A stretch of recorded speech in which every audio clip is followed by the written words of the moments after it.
Le greens.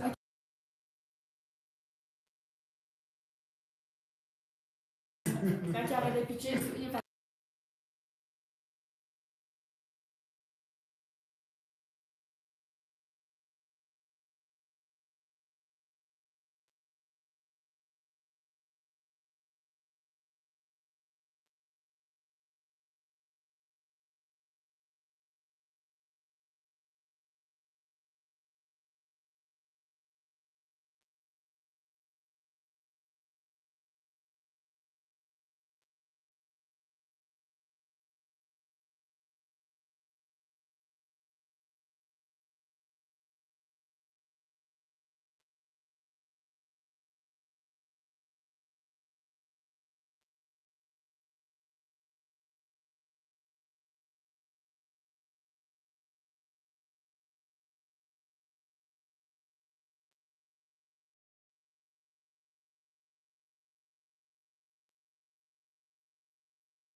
you. Nice to meet you. Nice to meet you. Hi, Vanya. Hi, nice to meet you. Hi, nice to meet you. Hi, nice to meet Hi, you. thanks for coming. Hi.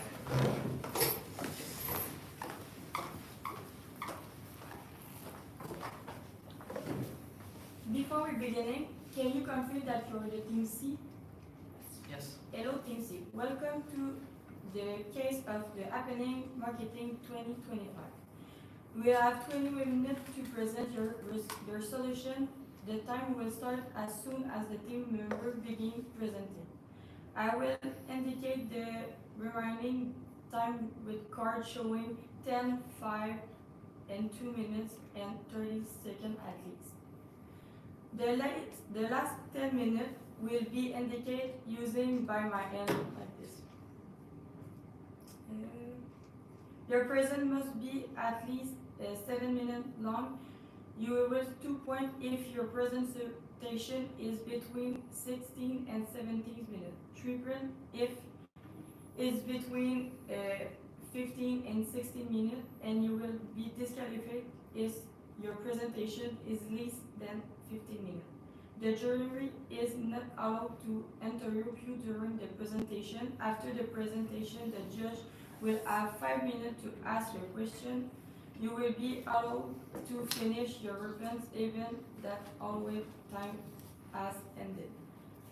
I will now give you the judge a chance to introduce themselves. After that, you can perform at Clichy. Faut qu'on se présente? Okay. I'm JP, I'm co-founder and CEO of Lodify. I'm Mark, co-founder and CEO of Notify. Stephanie, B2B marketer expert, not at Glorify. I'm Felix, strategy group supervisor at Numérique. Imagine this. It's a beautiful summer night. You're taking a walk in the forest, enjoying the nature, when all of a sudden, it's all dark because your flashlight went out. You're confused, you're lost, and you have no idea where to go next. That's exactly how a lot of e-commerce brands feel when it comes to the world of SEO and content and digital content optimization, which is why you have to be their flashlight in their pocket. You have to be the light that is guiding them to the right path and the right direction, which is what we're going to do for you today. Starting with a few questions that we have to ask ourselves. What are we trying to do? What are 3 main objectives? First of all, we want to attract untouched audiences that we haven't been able to reach so far. We want to position ourselves as a fun and innovative business. And we also want to convert awareness to growth, so have people actually stay with us. But we are also met with 3 main challenges that we have to face when it comes to reaching our strategy. Starting with, we have to engage with hard-to-reach segments of population. We also have to make AI feel accessible because it can feel like a hurdle or something difficult to use. And thirdly, we don't want to cut through noise because this is a very busy market, and so we want to position ourselves as something innovative and more. So what can we think of when we think of this presentation, or what we have to do? Is we have to create an engaging strategy to position Glorify as something that is people want to go to as a first choice and as a leader in AI-powered e-commerce and acquiring customers and actually retain them. So let's begin with 4 key facts or 4 stats that are very important when it comes to guiding the path for our customers in the forest, in the dark forest. Starting with, we already have over 1,003 customers that Glorify trust already. Another thing is that $143 billion is the estimated market for SEO in 2030. The third thing to think about is 20% of all global retail sales come from e-commerce. And fourth thing to think about is that 89% of B2B marketers use LinkedIn for lead generation. So what can we take away from those 4 key facts? First of all, we already seen as a reliable brand because some companies already trust us and have business with us. We have to keep building onto that. The second part is that it's very important to remain competitive because it's a busy market, as we have mentioned in the 3 initial challenges. So how do we just add more?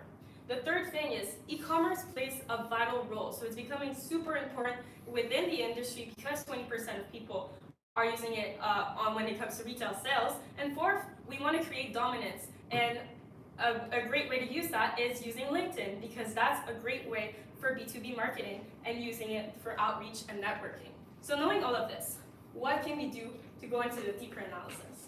Sure. From this, we've then kind of developed some consumer profiles. We've kind of started this off looking at the different price tiers that Codify is offering and created 3 key customer personas based on that. So firstly here we have Sally. She's a startup dreamer, she has her own small business, and she's looking for affordable and easy to use solutions. Some of the things that she cares about when she's looking into buying is going to be things that automate tasks and overall make her life easier, as she's already swamped as a small business owner.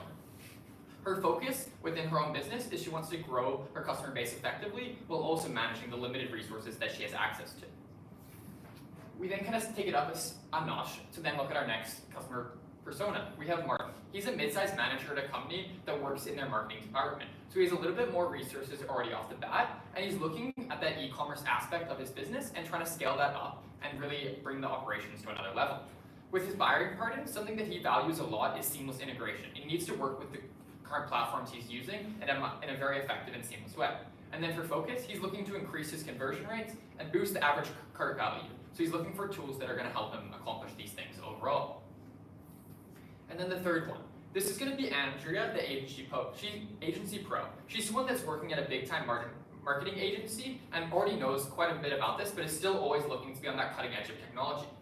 So she works as a specialist with creative agencies, managing many different types of clients. She seeks innovative tools. She's looking to stay up to date on any AI trends that are coming out and always wants to make the use of any tools that use them. For her focus, it's going to be delivering measurable clients. She needs to be able to take this stuff to a client and say, this is exactly how it's working, this is how it's benefiting them. We know that to get to one destination, there's not only one path, there are multiple. And so that's why we want to take into consideration expansion into the US markets. We've identified 4 key locations where we'd be able to start out to be able to further expand into the US and internationally. We can further go into the main areas that we targeted. So we have New York City, Austin, and Dallas, both in Texas, and finally Chicago. New York City is a great example of where we can go to really test out Glodify in a saturated market and really target who we want to by using the innovation and the vibrant community in the area, by using the density of the population, and to be able to acclimate better to US culture. Next we have Austin and Dallas. In Texas, there's a rapid e-commerce growth and tech community. There's way less saturation in the market, meaning that we would be able to position ourselves for scalability in the future. And finally, Chicago. There's a strong retail industry and businesses who use legacy systems, meaning they're in need for change, and that's what we can provide them. So we want to take advantage of that growing tech scene, that diverse population, and again, that culture that we want to be acclimated to further learn and grow how to move into an area where we're not familiar with yet. Now that we've understood exactly what people we need to be leading and where we need to take them, now we need to understand how we're going to get them there. So we would like to present you our GLOW solution. This is going to be targeted to bring all these solutions and guide these people towards a better way to utilize AI tools and overall be more efficient. So what exactly is the GLOW strategy? We have divided up into 4 key pillars here. We have the grow boldly, using a fun and unique strategy to be able to get people aware of the product. We have lighting the spark, being able to push that awareness out using different social media channels. Outrun the limits. We're looking to always be able to push and educate people on exactly what's happening. And then woo the market, looking to those kind of future expansion opportunities. To start with the first pillar, we have grow. We're growing the consumer base with the game-based live competitions.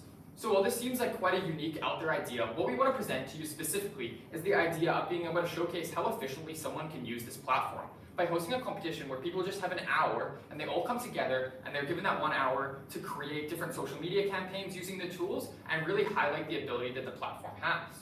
So this is going to be called the Speedrun Marketing Competition using Glodify.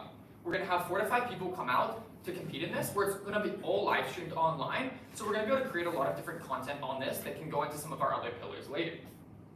Then we're also going to have an incentive bonus for people to come out and watch this. We know that there's currently a 1-week free trial for a lot of people, but we wanted to sweeten the deal a little bit and have an offer that if anyone's coming out to watch this, they can get a little code, and then they're able to get a 2-week free trial, so they're able to learn a little bit more about Glodify as they use it. We're then also going to look to partner with Shopify for this, as it's already a partner that you work with heavily. And then to touch on some of the results here. We want to make sure we're able to track all the analytics, create anticipation about what the product is, and then a lot of lead generations and trial conversions are going to be coming from this because people are able to actually see what the product looks like. So knowing this, how do we make sure that we are lighting the path for the consumers to get to the destination that they've always wanted to do? Lighting the way with influencers is a great way to do that. Starting with paid promotions. It is very important to be able to target the right people when it comes to using social media. And so using micro-influencers is an excellent way to do that.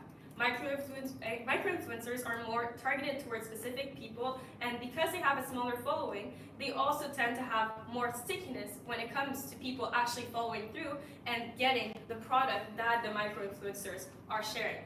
So having Instagram influencers, LinkedIn influencers, and creating Instagram lives that glorify employees could do takeovers or explain how the app their services work and how it would be able to provide help and answer Q&As that customers possibly have about Glowify. This would be an excellent idea. We also would like to implement a retargeting campaign. So targeting is expensive. The truth is that if you target the wrong place, you might not get the results that you expect or actually get anything back for your company. So using YouTube ads and informational videos and SEO optimization, you can make sure to retarget in the right direction for people who are already looking to get help with SEO and the products that you offer so that we get the people who really want the product in the first place. The results that we're hoping to get from all of these actions is establishing Glowify, first of all, as a go-to for e-commerce help or AI tools. We also want to create trust when it comes to the brand, so using field professionals to explain how it can be useful is an excellent way to do that through micro-influencers. Catering to the new generation of people, like those customers here, is a great way to do that as well, because it exactly is what they are doing, is going on social media. And finally, as we have mentioned, having more stickiness and having lower costs when it comes to using micro-influencers is also a great advantage of this. All right, moving on to our third pillar, outrun. What we want to do is we want to outrun the competition. We want to make sure we're staying ahead of the curve and that our customers know exactly how to use our product efficiently to better meet their needs. So what we have here is we want to be partnering with Shopify and other software as services providers to host informational sessions and really hone in on what value we can provide our consumers. So we really want to focus on integration with Shopify. We know that we currently launch on Shopify, so having that integration for people like Martin who value this and who want to see how they can use what they're already using and really integrate this new tool into their life is going to be really helpful. What we want to do is we want to create a webinar library. So we want to create a content bank. We want to make sure that people have access to this for the entire time they are our customers. Because we want to make sure that it is always on demand, that they're able to access it whenever they can, and that it's helpful to them, and we're able to retain the customers we have. So this is going to be in short and digestible content for us because we understand the consumer base. We're trying to target millennials, Gen Z, people who who don't really have the full attention span for long 3-hour seminars. So having those digestible pieces is going to be amazing for that. Also having training content. When businesses implement Glowify into their businesses, they want to make sure that their employees are trained in this. So by having this media bank, we would be able to ensure that their employees are able to use this so that people like Martin can really take advantage of this. What this will do is it will increase lead generation simply through the registrations for the webinars. It will clarify our value proposition. It will make sure that companies know exactly what they're getting and how they can use it to better help themselves. It'll create longevity in our content. That content is theirs to stay. It's a one-time investment for a lifetime of opportunities. And finally, we want to retain the content bank. We want to retain with the content bank, and we want to attract with the new information that we're providing. And then finally, we want to woo. We want to woo a new market, and we are talking about expansion into the USA and maybe eventually into further, more international markets. So what we want to do is we have laid out a quick strategy on how we would go about moving into these markets. So we talked about the 4 areas, New York City, Austin, Dallas, and Chicago. And what we would be doing is collaborating with US-based content creators, influencers, and in digital marketing and e-commerce sectors. Kind of the same thing we're doing LinkedIn, Instagram, YouTube, and we remove that into the US sector so that people there can relate, so that the success stories that they hear are from US brands and that they want to support that. What we're going to be doing is we're going to be doing paid targeting in these key cities because we believe that there is a lot of growth in those cities, as we talked on in our analysis. And then we want to talk about how we want to launch a pilot program in New York City. So we talked about there's a dense population, there's a lot of people working in the e-commerce industry. So that means that we already know that there's a market for that, and that's where we can really test it, do our A and B testing, make sure we're targeting the right people, and really launch our pilot program there. Some focuses on the industries that we really want to touch on. We talked about Chicago having that legacy system, having those retail, having a huge retail area. So we want to target retail, health, and beauty sectors that maybe they have not implemented this. So sectors that we can break into. What this will do is, again, help us break into those US markets. 10 to 15% of lead generation from those influencer touch points. We get higher intent leads. So by making sure that we are targeting the right consumer base after launching our pilot program, we know that the people coming into it are really serious about this, meaning that it'll have a higher conversion rate. Next, we want to have US-specific success stories. And we want to have, when we have experience expanding in the US, that'll give us the knowledge base and the experience to expand to international markets and to really know what to do. Now, we know sustainability is in the forefront of your minds, in your consumers' minds, and in our minds. So what we want to do is we want to touch on really how this solution is bringing that forward for your consumers and for yourself. So we know that Globify empowers small, medium, and large-sized businesses to do business in this new world. So that's why we know that this solution is really going to enhance that, bring innovation to the industry, and really change something for those businesses that might not have had that before. So knowing this, we've struck a match, we've got a flame, but we don't really have a glow yet. How to make sure that we have a glow so we don't trip and fall in the forest? We have to make sure to do the implementation the right way, starting with a timeline divided up into 4 different categories of this solution, starting with growth. We would like to begin with securing the Shopify partnership and making sure that we are all set when it comes to that partnership and having audience engagement, marketing, and branding. So just creating anticipation for the event. We would like to do that in the first 2 quarters of the year. Then the event launch would happen in the 3rd quarter. That's when the actual event would happen. This implies also the execution of the event and the marketing that revolves around it at the time. And the 4th and the last quarters, and even past the 1st year, we want to do research on the ROI, how it went, and if we would like to consider doing it again, if it was worth making any changes in the future. Now for the second pillar, which is lighting. Preparation and setup would be in the 1st quarter, and in the 2nd quarter we would move on to activation and engagement, and the 3rd quarter and onwards we would keep scaling and optimizing to make the branding better and know how to get better when it comes to the marketing on LinkedIn and Instagram. On the 3rd pillar, outrun, we would like to begin with creating the foundation, so creating the partnerships and the content creation so that we're all ready starting the 3rd quarter to implement this strategy.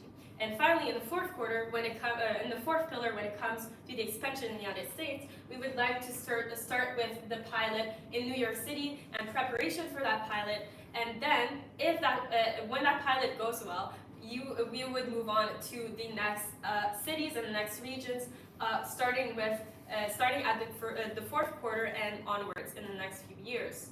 So, knowing all of this, what is next when it comes to the budget? Obviously, all of this is going to come with some expenses. So we've broken down our budget once again into those 4 key main pillars. Firstly, for growth, this is going to be a lot of that different event logistics. So overall planning of the event logistics, the equipment to make it happen, the judging team to make sure the competition is going all smoothly, all the different teams, and then the prizes going towards those different teams. That totals at $37,000. Then for the light aspect, it's going to be all of the ad spend and the influencers. We've dedicated the overwhelming majority of our ad spend specifically to LinkedIn, as that aligns a lot better with that kind of B2B target. Those are where those managers, those small business owners are going to be getting this kind of content. With a little bit going towards Meta, it's predominantly just for awareness on Instagram. then influencers, getting all those people, which would also be happening on platforms like LinkedIn as well. That would total $185,000 of the budget. And then for the outrun, it's going to be getting those expert speakers. It's going to be a large budget because we want to make sure we're getting high quality people to give the good information. And then event logistics, more just kind of the planning behind making sure those things are happening, making sure we're getting those little videos recorded, and then just a little administration fees. And then for the Woo, we've just allotted it $25,000 to preliminary research, kind of market research, seeing how that test site goes in New York. As we understand, that's not something we're fully going into yet, but just kind of the preliminary looking at that. So this gives us a total of $276,000 with a contingency fee of 5% at $290,000. Then to go into the outcomes, this is going to be understanding what that glowing light is going to mean for us. So we know on the path there's rocks, there's trees, there's logs, but we want to know that we want to tell you that there's a way around that. So we've identified 3 main risks and 3 main mitigations. So we know that working with small, medium, large-sized businesses, there's always data privacy issues, especially working with someone's content. So we want to make sure that we're compliant, whether that be compliance with Canadian standards or when we're expanding. Next, we have the intense competition. We talked, there's a lot about a lot of saturation in the e-commerce markets. So we want to mitigate that with the event that we have planned, something new, something exciting, really targeting those millennial and Gen Z consumers.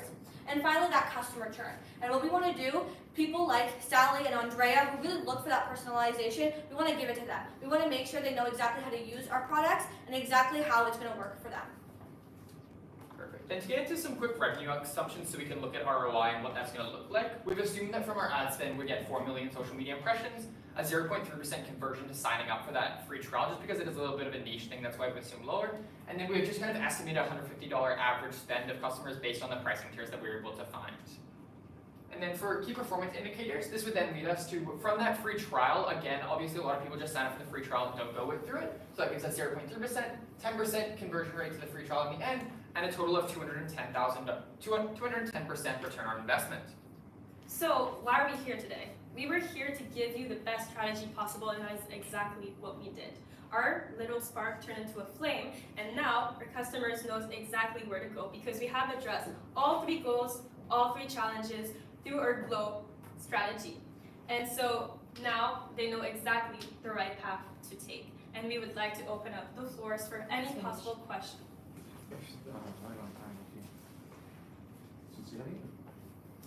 So, thank you for your little strategy. Who will be the participants at these competitions? Yeah, so what we would want to do is identify some specific business owners or people like in the industry that would benefit from it. So this would be looking through like our current leads and kind of just offering that as a fun activity for them to go to try it out. And obviously there's prize money, so we think they'd be interested in doing it. You talk about the events and the webinars, so how are you going to make sure people are going to show up to that? Sure, so for the event, we know that we have that sweet deal, we have that extra week of the free trial. So what we hope to do is that when people get that free trial, they want to learn how to use it, and that drives them towards the webinars and the informational sessions, which then turns into conversion rates. I would like to follow up on this question. Did you plan anything just to make sure that people are going to, just to promote the webinars if people are not going to the competitions? Like, how do you make sure that webinar will get more visibility? Yeah, because it wasn't in the investment of the event. Yeah, so I think a lot of that would go under like the social media pushing and the influencers. When we're partnering with these influencers, we want to make sure we're giving them a message like, hey, check out this specific webinar, this course that you're able to take to learn more about the product. So I think in our ideas, it would all kind of tie back into that social media push that we're doing. I have a question towards the different states. You mentioned New York City, for instance. It's already a saturated market. Wouldn't it be longer, harder? You have to put more investment before seeing any results? Yeah, sure. So we identified that as a pilot program because we know that there's a need for e-commerce there, and that's the reason there are so many e-commerce businesses there. So that's really where we're going to be doing all of our testing out the market, seeing what works in the U.S. And I think that's where we were going with that. That's where we're going to start off and then expand into the other cities that we mentioned. So what is a pilot? So the pilot program would be starting off on a smaller scale, identifying a small group of people that we can really target, testing out which maybe different groups we want to target, doing that A and B testing, seeing what works and what doesn't is what we would plan So for the end. the 25K includes all of that. Yes, that's the preliminary research we would do to kind of move into that space, yeah. So to make sure I understand, the pilot is actually the test of the Of the marketing ads, strategy? yeah. Okay, so. That's my So- understanding as well. And how many participants do you think we need to reach for that event? Yeah, what's the size expectation of the event? For the specific live event, is that what you're asking about? Like the competition? Yeah, we didn't have any like hard numbers. I mean, looking at other like live competitions, I know there's things kind of that happened in the past, like there's like Excel competitions, for example, which is something obviously digital competition on a computer, the same thing. And I know that those will pull thousands of live viewers, but I think the big benefit is also the ability to kind of clip out that content and create other content on social media afterwards, where obviously you can get a lot more impressions and a lot more views happening after the fact. Would you be interested participating to that event? I would be very interested in participating in that event. I would, because it's not only an event that benefits them in the sense that they are able to use a tool that is benefiting their own company, so they can see how it's going to help their own SEO, and also it's benefiting for you as a company, of course. I would, as a business, I would jump at the idea of having free tools for my use for 2 weeks personally, and I know many e-commerce businesses would also agree. Would you be interested to watch this event from home? Because it's a live stream, we believe that people who are already interested in getting those services might be interested in watching the live stream as well, because it's a short live stream, as we have mentioned. Also, it can be cut off into parts that are also posted on our social media at a later date, which means that you can go and watch them afterwards. It reaches a lot of people in the long run. And maybe So, you. Oh, it's done. Thank you. Thank you. So this was the end of the presentation. Congratulations. I would like to remind audience and the team that we are in the quiet silence floor, as constantly to other academic case behind presented on this floor. Ask you to remain silent until you reach the first floor. Thank you for your understanding.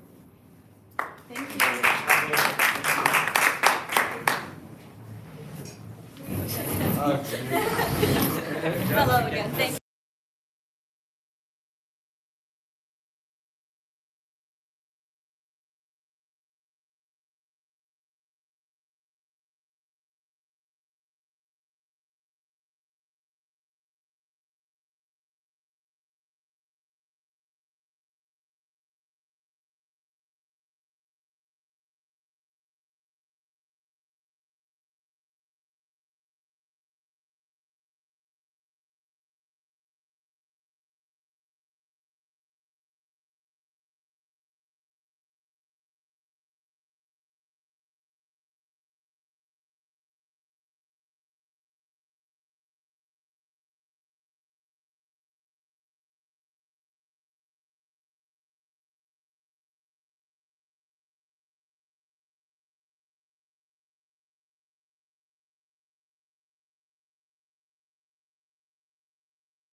confirm that you are the team D? Yes. So welcome to the Numérique case of Happening Marketing 2025. You will have a 20 minutes to present your solution. The time will start as soon as the team member begin presenting. I will indicate the remaining time card showing 10, 5, 2 minutes and at least 30 seconds. The last 10 seconds I will indicate using by my hand. A team that has not finished its presentation after the allowed 20 minutes will be stopped by me. Your presentation must be at least 17 minutes long. You will lose 2 points if your presentation is between 16 and 17 minutes and 3 points if it's between 5 and 16 minutes. And you will have to be disqualified if your presentation is less than 15 minutes. The jury is not allowed to interrupt you during the presentation. After the presentation, the judge will have 5 minutes to ask your question. You will be allowed to finish your response even if the allotted time has ended. I will now give you the judge a chance to introduce themselves, and then after you can perform. Oh, you can. I'm JP. No, it's correct. I'm JP, co-founder of the firm. I'm Mark, co-founder too at 25. Stephanie, B2B SaaS marketer expert. Felix, I'm a strategy group supervisor at the Is there a clicker or do we just use the keyboard? Yeah. Okay, awesome. Good afternoon, Board of Directors at Glorified. We're super excited to be here today. We understand that it's early in the morning, but today we have a strategy to keep you at the edge of your seats and ahead of the competition. So let's jump into why we're here today. Today we're here to present to you your company an acquisition strategy to generate new customers and optimize profitability based on the current budget that you have. So when analyzing the case, we identified 3 main challenges. The first challenge being the customer acquisition in the saturated market currently. So we want to answer, how can we stand out in this saturated e-commerce market? And the second key challenge was maximizing your ROI on a limited marketing budget. So we want to answer, how can we efficiently allocate budget to maximize that? And the third one is expanding into the competitive US market. So how can we adapt your current strategy to be able to do well in the US market? So how we're going to do this, I'd like to introduce to you Glow Forward. So this is going to be a 3-phase solution. So it's going to be broken down into phase search and shine, conquer, convert and conquer, and lastly, glow global.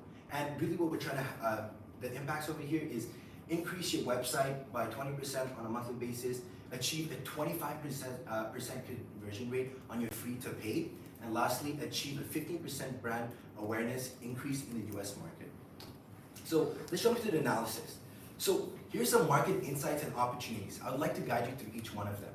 So some insights that we saw is that the free B2B trial is, as you can see, 48.8% is the conversion rate of how opt-out free trials have an organic traffic. So basically people who put their information on your page, their credit cards, and who do a free trial, they actually convert to being paid subscribers. Another one that we saw is the impact on your B2B SaaS influencer marketing.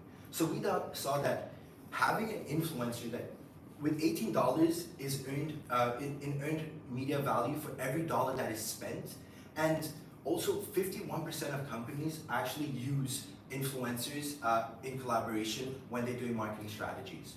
And one thing that we really saw is your Google Ads. Google Ads is something that you should really leverage, because 6.1%, having Google Ads increases your click-through rate by 6.11%, and it has a conversion rate of 7.04%. And lastly, SEO, something super important that we really wanted to emphasize on, is that almost all top 3 Google searches, all the clicks, 54% of the clicks are the first 3 websites that we see on the website. And lastly, just by moving up 1 position, you can actually get a click-through rate of 32%. So overall, having a free trial can really get more people as users, and partnering with relevant influencers is something really good too. So that's what we really tried to get through this line. So let's jump into your main competitors and what they're doing currently. So here's some insights. So here's some 3 main competitors that we really saw, highlighting some of their things that they do. So OmniSend is like omni-channel marketing, and some things that we really want to show over here is that the CAGR is at 26.7%. So it's growing rapidly. That means there are many competitors growing because it's a growing industry. And 50% of marketing companies right now are adopting AI tools. And lastly, 70% of the marketing companies already have these AI tools implemented. So what can you do to actually strengthen your position and stay ahead of the game? So we really want to amplify you should really amplify your AI-driven ease of use and strengthen your SEO because you want to be on top. And we're going to go more in detail over there. We also want to make educational short-form content for people to understand how to use your platform, the benefits, show the value proposition of your platform. And lastly, you should focus on small, medium enterprises companies because that can really differentiate yourself and really be beneficial for you. So now that you have a better understanding of this, let's see who is your identified target market. So Winter, could you please guide us? I would like to introduce you to Taylor and Cameron. Taylor is a Gen Z student. They're attending university and they want to be an entrepreneur, so they start a business. But they need a little bit help with marketing and everything like that, and they want someone like Glowtify to help them. They value innovation, they're digitally active, and they blend their work and personal lives and are very influenced by what they see on social media. They prefer trials, automation, and personalized outreach. Now Cameron is 29 to 44 years old, they're a millennial, they decided to go out, step out of the corporate world, and start a business. Similar to Taylor, they need help. And what we want to focus on is that they prioritize reliability, efficiency, structure, and they separate their work and personal life and aren't as influenced by what they see on social media. But they favor demos, testimonials, and direct support. Now, both Taylor and Cameron started their small businesses and are on tight funds, and that's something we want to keep in mind moving forward. If we look at the current Glowtify customer journey, as you can see, Taylor and Cameron struggle with fragmented tools, and it's hard to efficiently track and optimize their performances being new small business owners. They find free tools limited, they see costly tools failing to deliver their preferred ROIs. Now, both of them realize that their tools lack in centralization, automation, and actionable insights, and this is where Glowtify comes in. They need a unified, scalable, and cost-effective solution to optimize these strategies, and Taylor and Cameron are actively searching for a tool like Glowtify to streamline the processes and boost sales.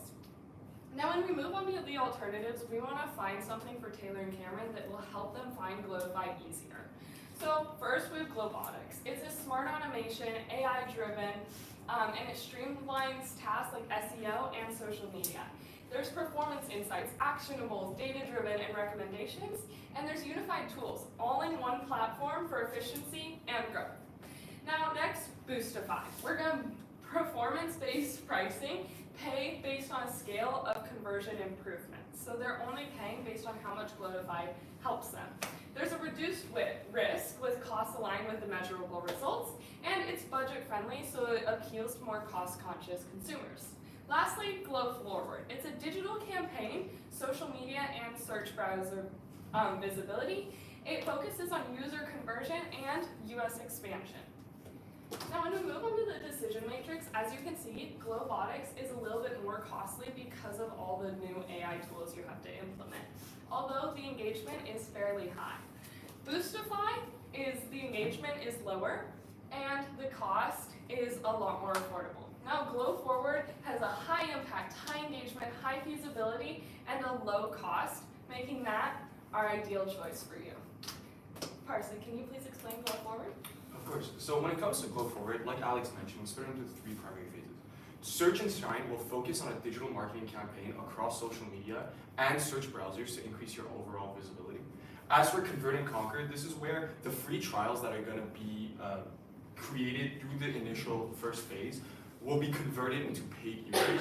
And finally, Glow Global. So this is a strategic approach on the steps that you could take moving forward to adapt your marketing strategy to the US market and to different regions within Canada even. So starting with the first phase, Search and Shine. So what we currently saw by looking up some keywords like AI marketing platform is that Glorify doesn't even find itself on the first page of Google. And 99% of people do not go to that second page.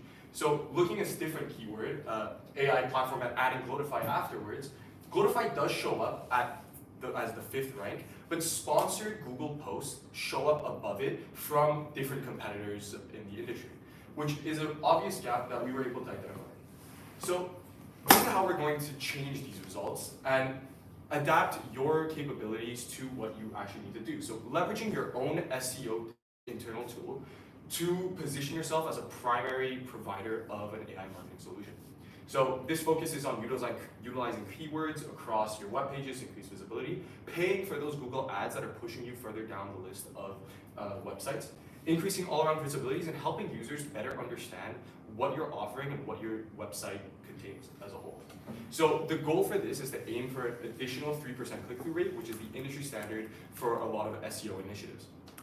So moving on, to help further optimize the search engine optimization, we are recommending your presence on Reddit.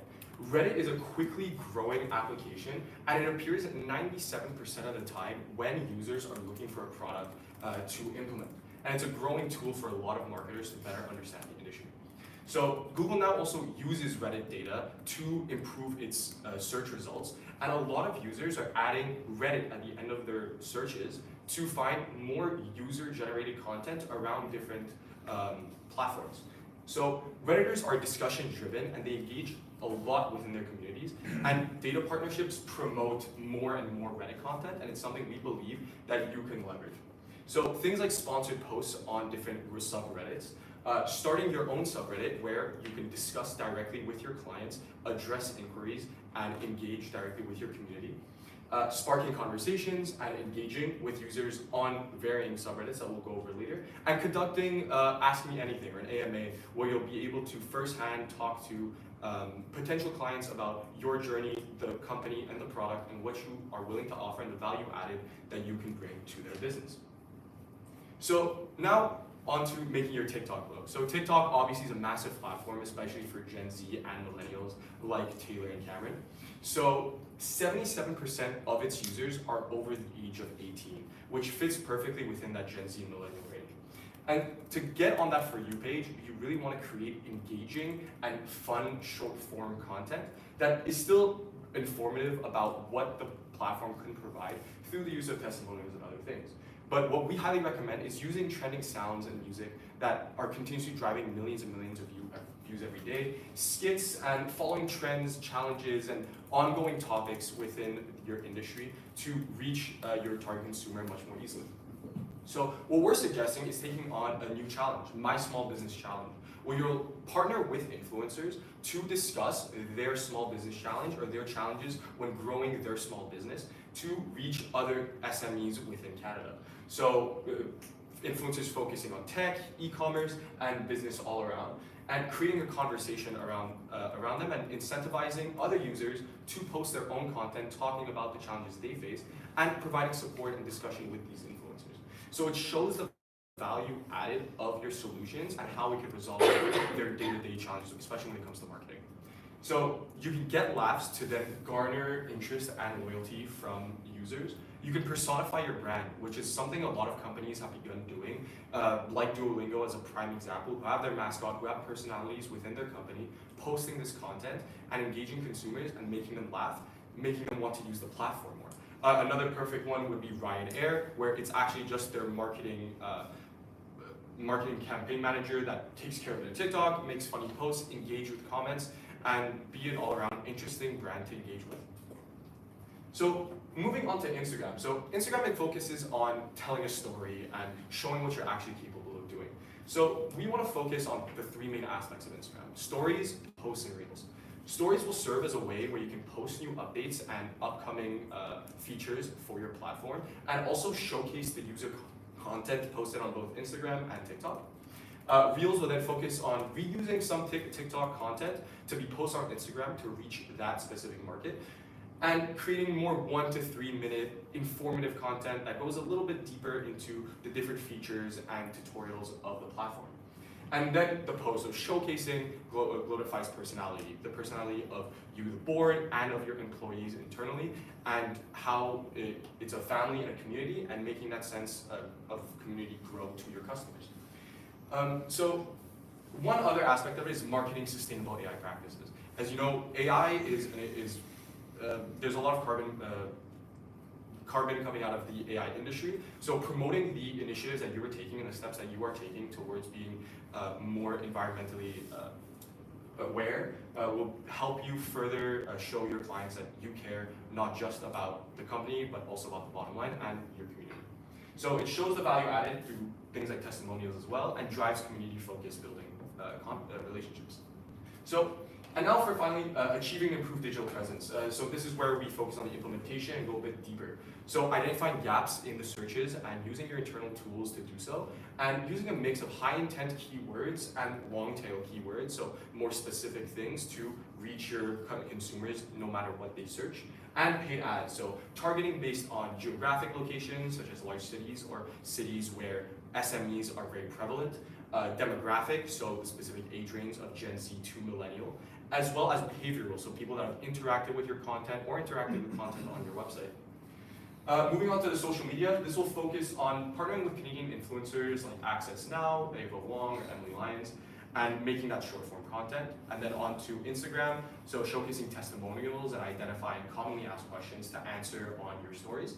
And finally Reddit, where you can join subreddits like B2B SaaS, r/SaaS, or r/digital marketing, where conversations around similar solutions like yours are being had and where you can enter and present yourself as a leading provider in the industry. So now for Convert and Conquer. So once engagement is created, how are you going to drive them to your free trials? So you can pay influencers less upfront when in your partnerships and provide unique URLs to each of them, and provide compensation based on the number of free trial signups done through the program. So currently, your free trial focuses on a 7-day, relatively restricted trial that will charge $99 a month following. We are proposing a 30-day trial, which will allow businesses to better understand the value added that Glowify brings to them. So the 30-day trial will have fewer weekly AI generations, recommendations, and will be locked to a single team member.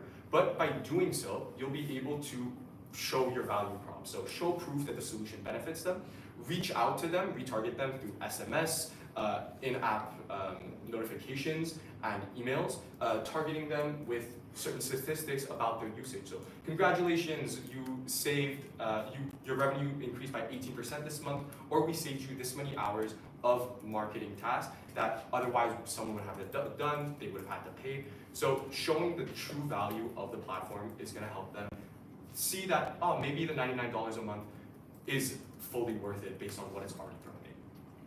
So when it comes to the implementation, the free trial is going to be adapted for a longer duration and adapted to your financial capabilities and what your capabilities currently are, and will be marketed across your social media. And we recommend taking an opt-out approach. So like Alex mentioned, opt-out approaches have a much higher conversion from a free trial to paid. So by providing the repayment information upfront, the user will have to then opt out of the renewal of the subscription after their 30 days are up. And for the retargeting, once again, it comes down to behavior. So visit a website without signing up for that free trial and reaching out to them directly. And like I mentioned, the automated emails, SMS, and in-app messaging. So for phase 3, the global approach, this is marketing across the border. So expanding into the US, how are you going to achieve this? Well, we may be neighbors, as we may all know.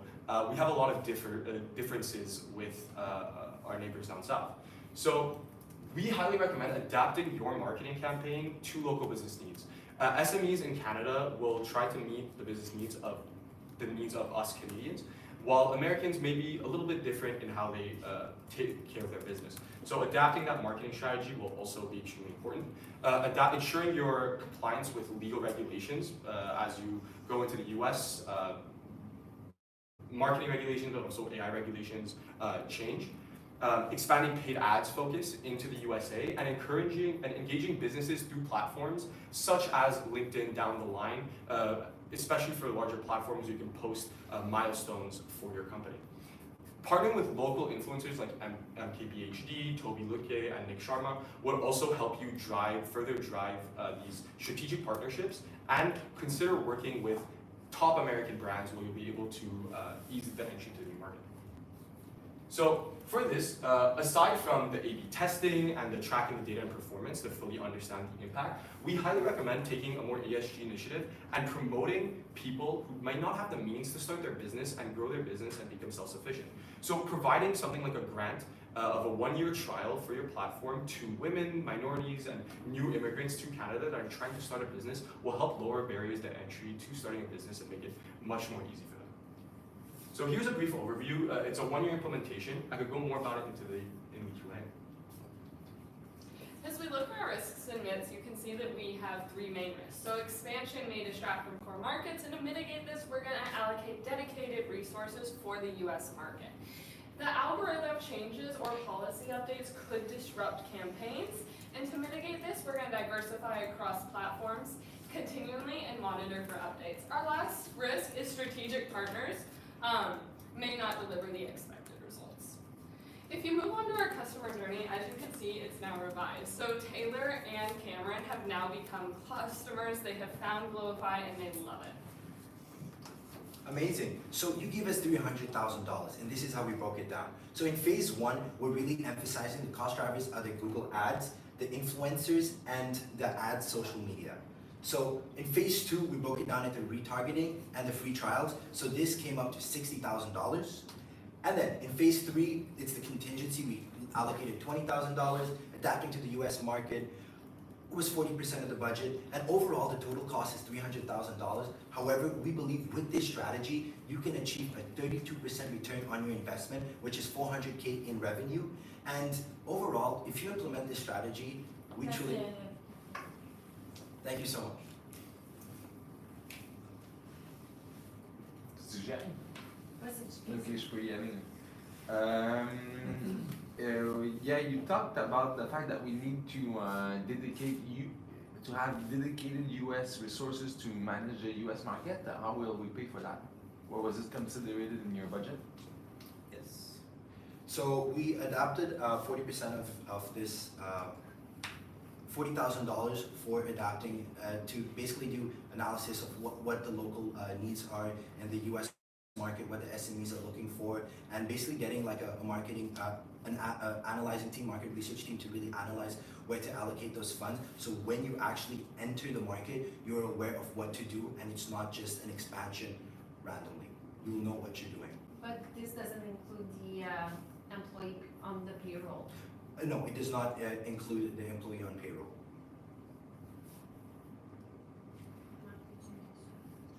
Yeah, what type of content would the Gen Z trust on TikTok? So a lot of the content comes from things like influencers, especially Gen Z, which are very susceptible to being influenced and look towards the opinions of people that they see as people with experience and a lot of knowledge in the business. So partnering with those people, having them talk about what your platform provides, the features that come with it, how they use it within their own businesses, we believe will resonate with Gen Z, as well as following these trends, like we mentioned, that they engage with, they find funny, that they'll want to engage more with your brand, like with Duolingo or Ryanair. Je vais faire du pouce sur ta question. How would you, let's say we don't have TikTok and Instagram yet, how would you start growing our audience? It's a good question because we don't have TikTok. There you go. Yeah, Yes, we do. One.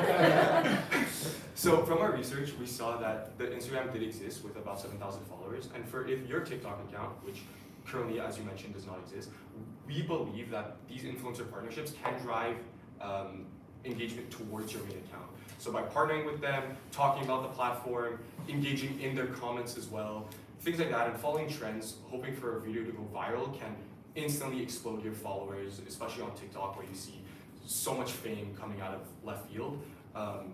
We believe just through these partnerships you'll be able to grow your audience.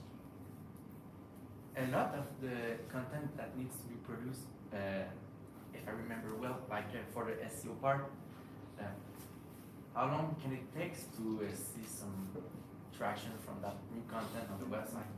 So we believe by adapting your SEO, since you also already have your internal tool Codify, which is like optimized for SEO optimization using AI, we believe you can see results right away, especially if you make your way up. As Alex mentioned, the further down you go, the less conversion rate there is. So even one spot up on the list of companies will drastically help your click-through rate and help the visitors, increase the number of visitors to your website. What do you think of spending, let's say, $50,000 in the U.S., in the entire U.S. market, and not targeting states specific to allow your strategy to be more tactic and have a real ROI? Could you? So when it comes to targeting, or sorry, just to clarify, you're Yes. saying to target a specific state rather than the entire country? Correct. Okay. So when it comes to the budget that we've allocated, it's more so about adapting it to the larger American market. While the states do differ drastically, obviously, we believe analyzing that market and understanding the differences within the US are going to be extremely important before you put your foot in the door. And this is where a lot of that budget comes in. So adapting, understanding the different states and the different cultures within the United States, and then taking an approach to changing your marketing techniques, targeting based on specific cities or specific needs within different states. Can you go back to your slide of ROI again? Yes, of course.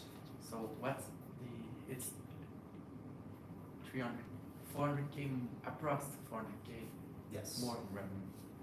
Exactly. So by implementing this strategy, it will cost $300,000, but we do believe you can get a revenue of $400,000, which gives you a profit of close to $100,000 within 1 year.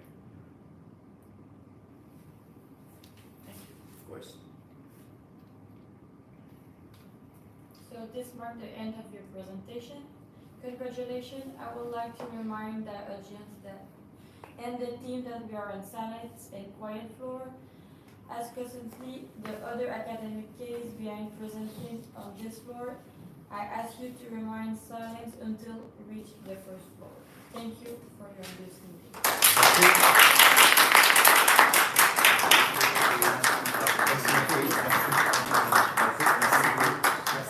Thank you. Thank you.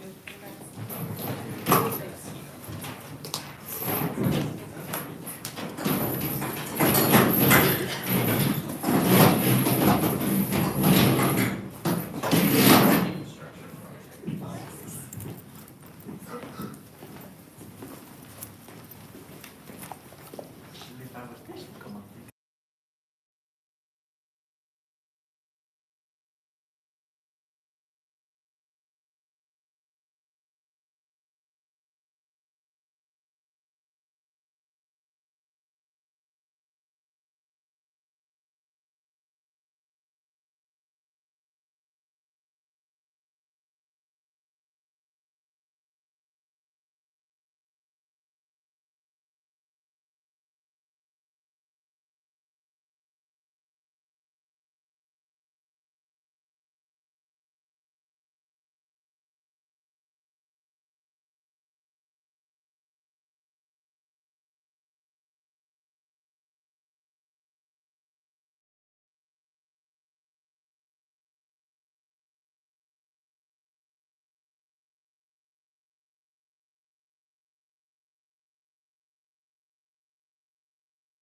compagnie de communication. Oh, bonjour. Bonjour. Bonjour.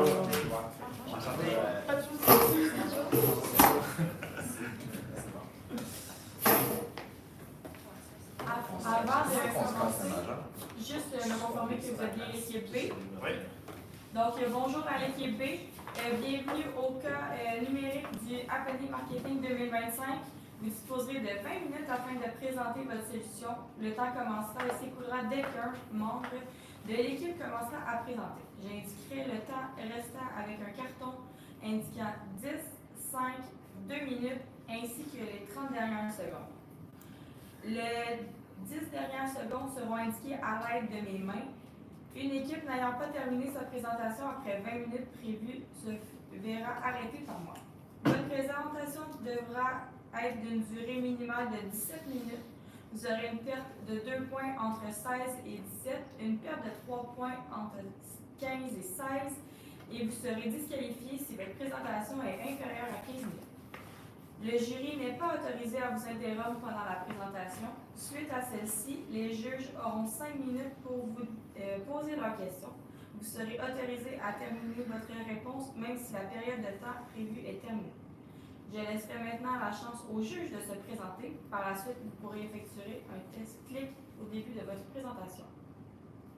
Salut, moi c'est JP, cofondateur de l'ITFR. Marc, cofondateur de l'ITFR. Stéphanie, excusez, on est l'habitude de dire experte marketing et croissance en B2B SaaS. Félix, superviseur des groupes en stratégie. Excusez-moi, il n'y a pas de petit... J'ai essayé de le faire.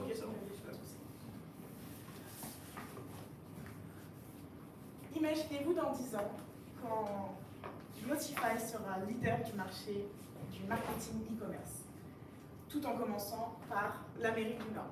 C'est comme ça que notre équipe, Emric, Lola et Chloé, allons vous présenter notre stratégie.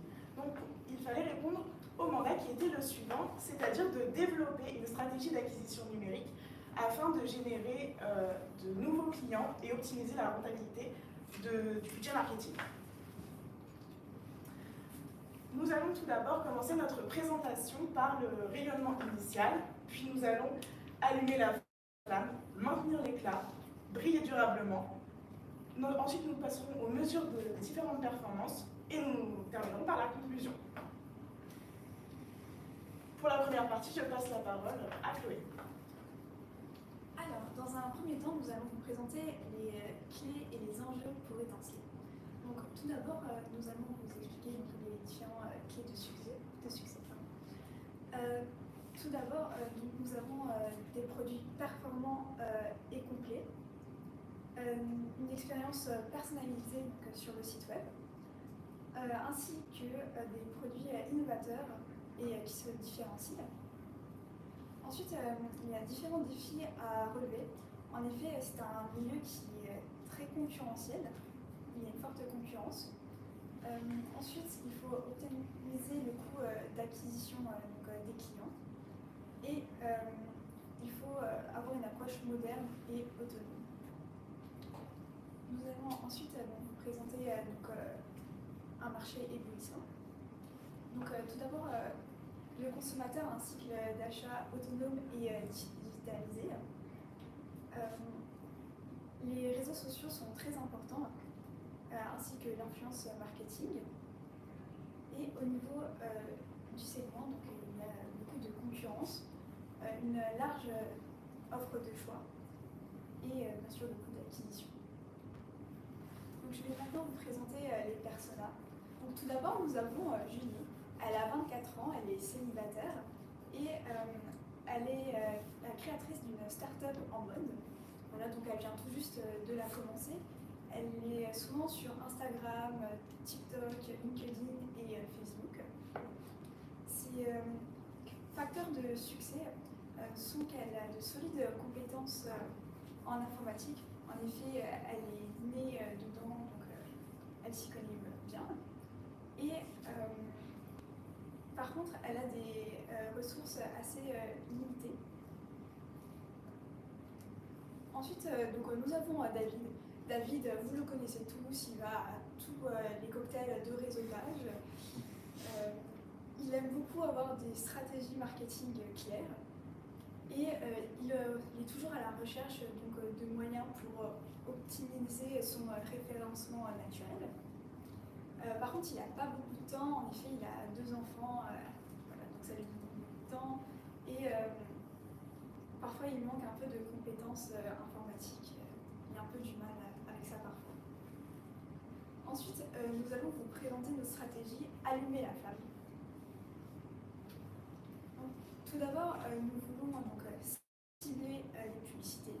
Donc, pour cela, nous allons acheter des publicités sur Meta et sur LinkedIn. Et sur Meta, nous allons acheter des publicités Facebook et Instagram. Ensuite, nous souhaitons améliorer le référencement naturel de Glotify. En effet, on a remarqué que lorsqu'on tapait logiciel de commerce en ligne marketing, il n'apparaissait pas en première ligne. Et nous souhaitons acheter du référencement payant sur des mots-clés pour booster son référencement. Nous allons ensuite vous présenter les partenariats. Tout d'abord, nous voulons créer une communauté d'ambassadeurs. L'idée, ce serait de pousser les entreprises qui ont déjà utilisé Glotify et qui ont réussi à faire de la pub sur Glotify. Et en échange, nous, on va les inclure en fait dans nos publications sur Instagram, sur Facebook.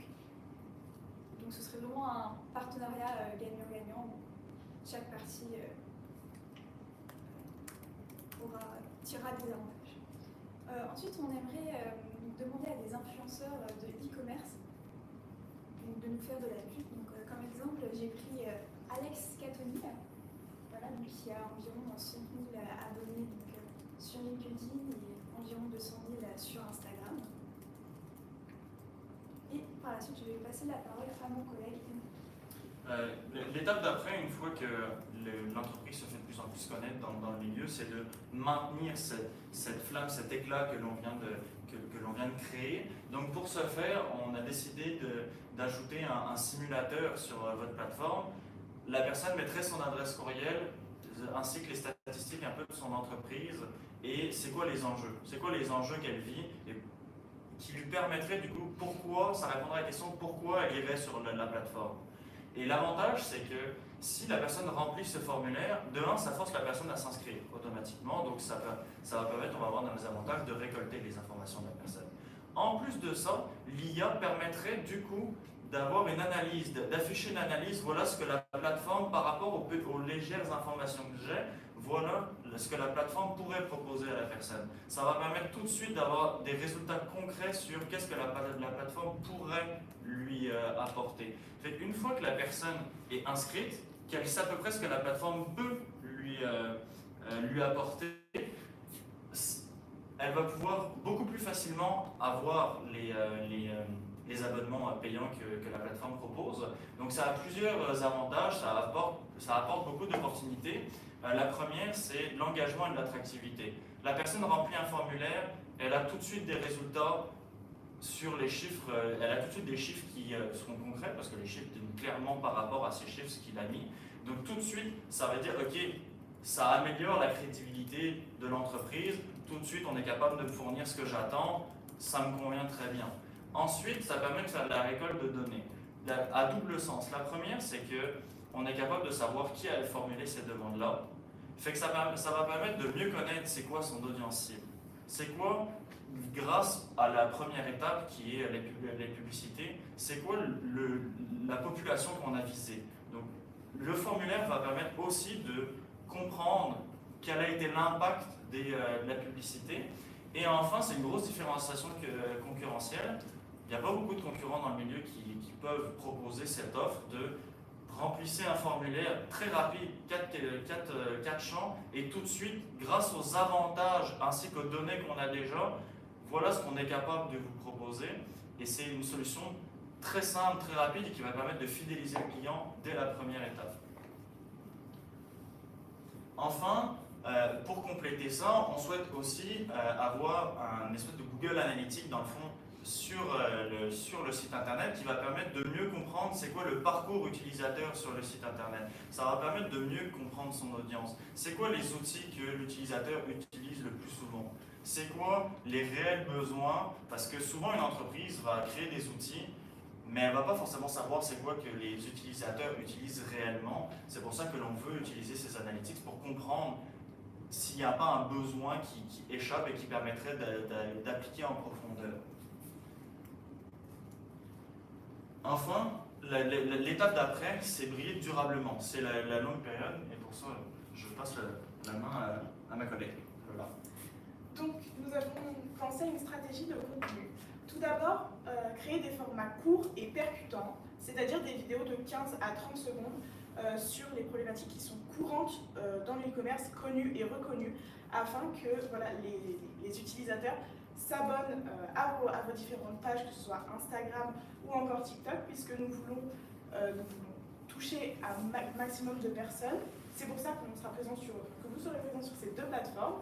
Et nous recyclerons ce contenu sur LinkedIn de façon plus professionnelle, c'est-à-dire, par exemple, 5 astuces pour booster vos ventes en 30 secondes, et sur LinkedIn, ce serait présenté sous forme d'une étude de cas, comment Glotify a aidé une boutique à augmenter son taux de conversion de 50% afin de toucher du B2B, mais aussi les personnes lorsqu'elles sont en train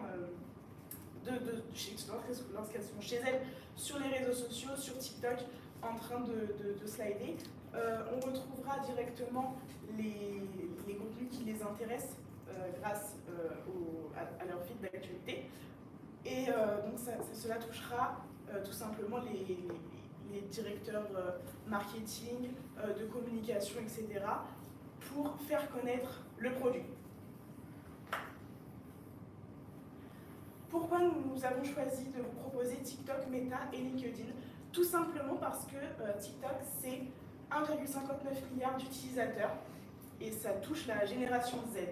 C'est 60% de l'audience sur TikTok et ça aide à découvrir des solutions, puisqu'en effet, à 74%, les utilisateurs découvrent des nouveaux produits ou services grâce à cette plateforme. Sur Meta, il y a 3,7 milliards d'utilisateurs combinés donc sur plusieurs générations. Facebook, c'est utilisé à 74% par 74% des entreprises. Donc pour toucher B2B, c'est vraiment parfait. Et puis les réels sur Instagram augmentent l'engagement de 22%. Et enfin, LinkedIn, c'est 900 millions d'utilisateurs professionnels, dont 41% de décideurs en B2B. Et ça génère des conversions de B2B 3 fois plus efficaces que les autres plateformes. L'avantage, c'est qu'avec toutes ces stratégies-là jusqu'à présent, c'est que on va chercher une expérience utilisateur qu'on va allonger le plus possible. Un utilisateur, s'il veut découvrir un produit, la première chose, et peu importe le domaine, c'est est-ce que ça fonctionne. Dans d'autres domaines, on va regarder, mettons, je m'achète une crème pour quelque chose, est-ce que ça fonctionne, est-ce que ça a des effets positifs. Mais là, c'est la même chose pour une entreprise. Si j'utilise un service, si j'utilise un outil qui est payant, est-ce que j'ai un retour sur l'investissement que je fais?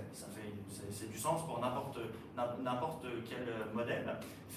C'est important de montrer sur toutes ces plateformes-là, regardez ce que d'autres clients ils ont déjà vécu. Vous le mettez sur votre site, tous les clients qui vous font confiance, c'est très important parce que c'est tout de suite quelque chose qu'une personne sur le site internet va regarder. C'est la même chose pour les réseaux sociaux. Tout de suite, oh bah tel client qui est quand même une grosse firme, au final, son retour d'investissement en passant par notre plateforme est largement supérieur à ses attentes. Et c'est important de mettre ça, tout ce qui transparaît sur le site, de le mettre aussi sur les réseaux sociaux. Pour l'insertion aux États-Unis, il faut prendre en contexte tout ce qui se passe au niveau socio-économique et géopolitique. C'est très important aujourd'hui, surtout dans les dernières semaines. avec un pays au sud du Canada qui est un peu plus instable politiquement, surtout dans les décisions au niveau des entreprises. C'est important de prendre en compte ça. Donc, une insertion aux États-Unis est un très bon point parce que c'est un énorme marché. Par contre, il faut faire attention avec quel État on vise. Pourquoi? Parce qu'il y a des États, par exemple comme le Texas, qui ne seraient pas forcément intéressés à passer par une entreprise qui n'est pas américaine. Les États-Unis sont très vont défendre leur industrie le plus possible, leurs entreprises. Donc il faut viser des États très précis. Par exemple, le Michigan ou la Pennsylvanie, ou par exemple le Wisconsin, c'est déjà des États qui ont des rapports économiques fréquents avec le Canada. Et il y a énormément de logistique qui passe entre ces États-là et le Canada, donc c'est des insertions moins risquées. Et en plus de ça, une fois qu'on est déjà implanté dans ces États-là, c'est plus simple de s'épandre aux États-Unis. Et je vais donner aussi l'autre exemple avec le Colorado, qui est un État qui est en faveur du Canada et qui s'est opposé publiquement ces dernières semaines à un 51e État qui serait le Canada. Donc c'est très important de se baser sur ces États qui sont pilotes dans le projet, mais qui sont aussi fidèles au pays où vous êtes déjà implanté, parce que c'est très compliqué de s'insérer aux États-Unis, surtout même si le marché est gros, il est très serré, donc il faut bien viser ces États-là. Et même si il y a des partenaires économiques majeurs entre les deux pays, tout est une question de calcul, parce que si on part, mettons, au Texas, en Californie, des fois c'est plus compliqué à New York par exemple, donc il faut bien viser son intégration. Et une fois que vous êtes très bien intégré à l'Amérique du Nord, c'est le moment de penser à l'international, puisque les États-Unis c'est un gros test en Amérique du Nord, mais c'est aussi un énorme test pour le marché européen, le marché sud-américain et le marché émergent asiatique. Mettre en avant l'entreprise comme un outil facilitant les échanges transfrontaliers, c'est très important parce que Glotify est une entreprise qui peut énormément apporter au marché américain. C'est juste qu'il faut mettre en valeur le produit par ces États. Enfin, on va continuer avec les mesures de performance. Donc pour le budget, on l'a très bien détaillé.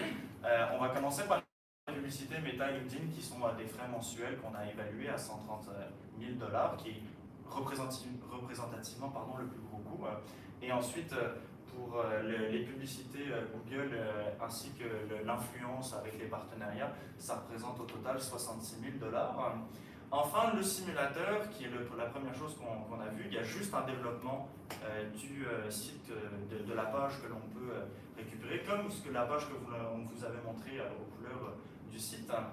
Et enfin, l'intégration à Google Analytics est assez rapide, c'est un branchement que l'on fait avec les API.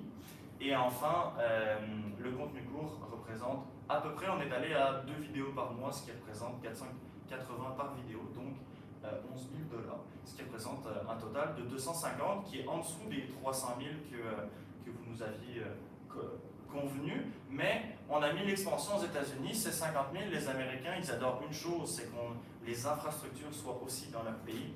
Donc, en s'engageant aux États-Unis, ça veut dire aussi avoir des infrastructures aux États-Unis. Votre site est hébergé à Toronto, donc il faudra que la version américaine soit engagée avec des infrastructures pour la collecte des données aux États-Unis. Pour le reste, je peux en parler à ma collègue.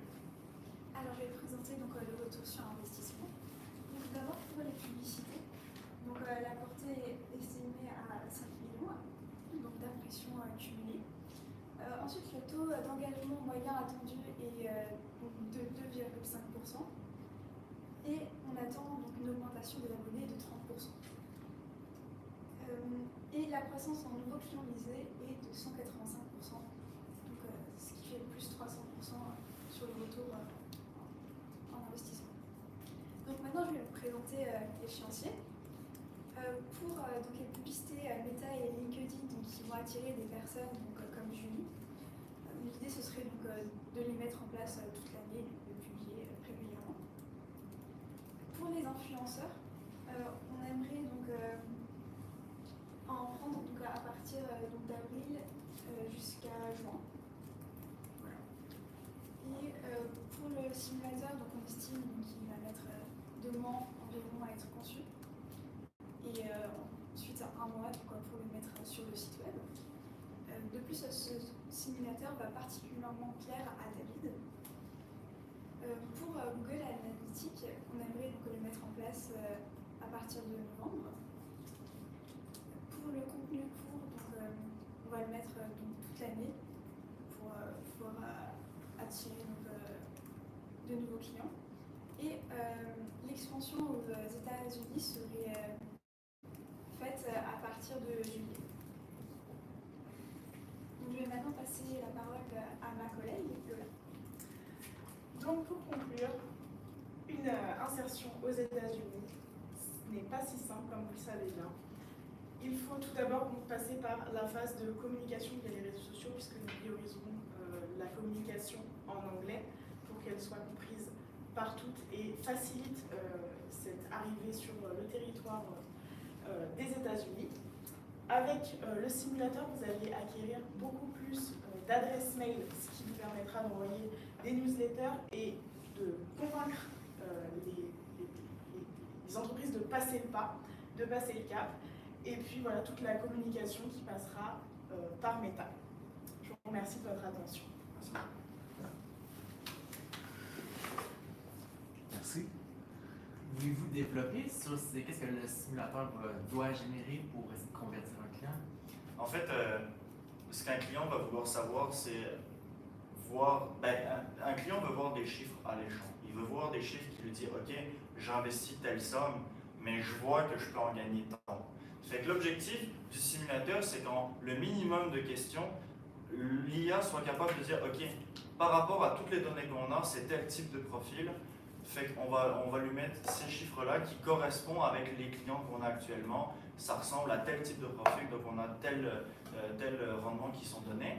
Et ça va permettre, du coup, sans devoir payer, juste avoir un visuel rapide de ok, la plateforme elle est capable de m'offrir ça.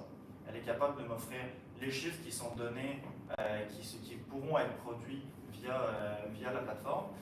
Et ça permet aussi indirectement de commencer directement à fidéliser le client puisqu'il va créer son compte.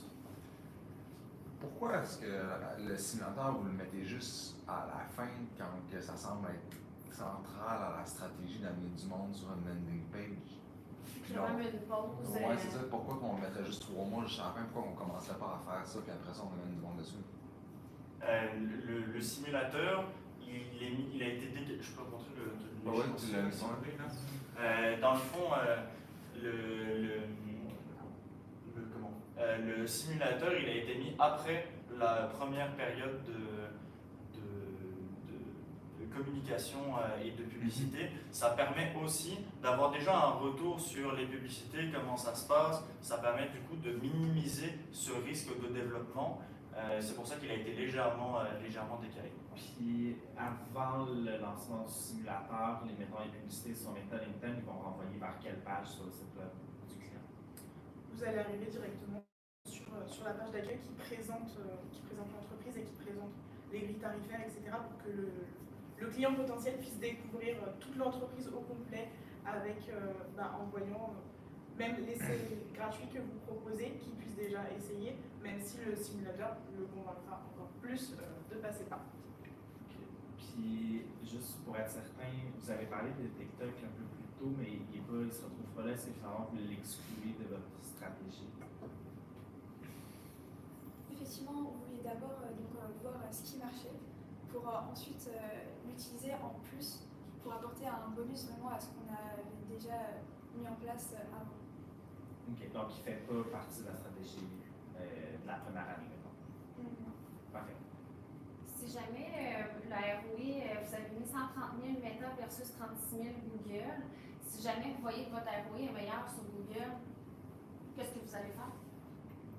Si on voit que le ROI est meilleur sur Google, on va changer la stratégie. L'objectif de cette stratégie, vu que c'est sur un échéancier de 1 an, c'est être capable, comme avec le simulateur, c'est être capable de pivoter pour que maximiser le rendement pour l'entreprise, c'est-à-dire que si on voit que Google a les meilleurs résultats, puisque c'est des frais mensuels, on va adapter progressivement pour voir en fonction des réactions comment, si mettons on voit qu'il y en a un qui est plus rentable, on va mettre progressivement plus d'argent et baisser le niveau moins rentable, puisque c'est un échéancier sur un an.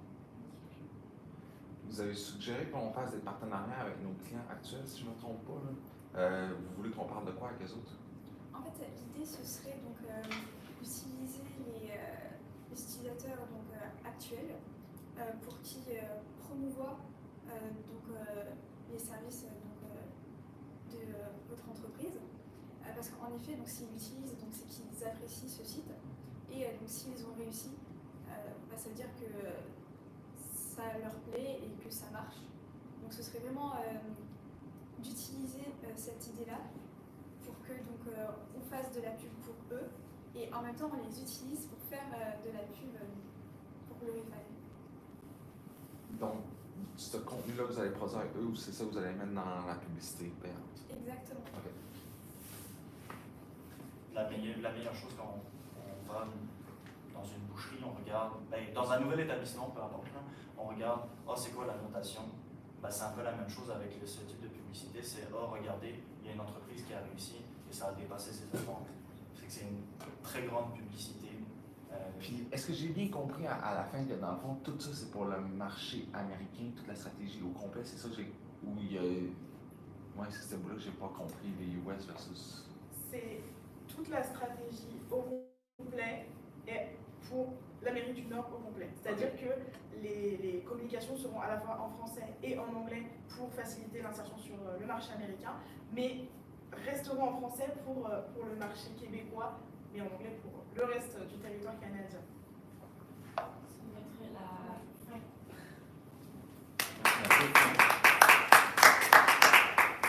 Donc, ceci marque la fin de votre présentation. Félicitations. J'aimerais rappeler à la foule ainsi qu'à l'équipe que nous sommes sur l'étage silencieux, par mesure de respect pour les autres cas académiques en présentation sur l'étage. Je vous demande de maintenir le silence jusqu'à votre arrivée au premier étage.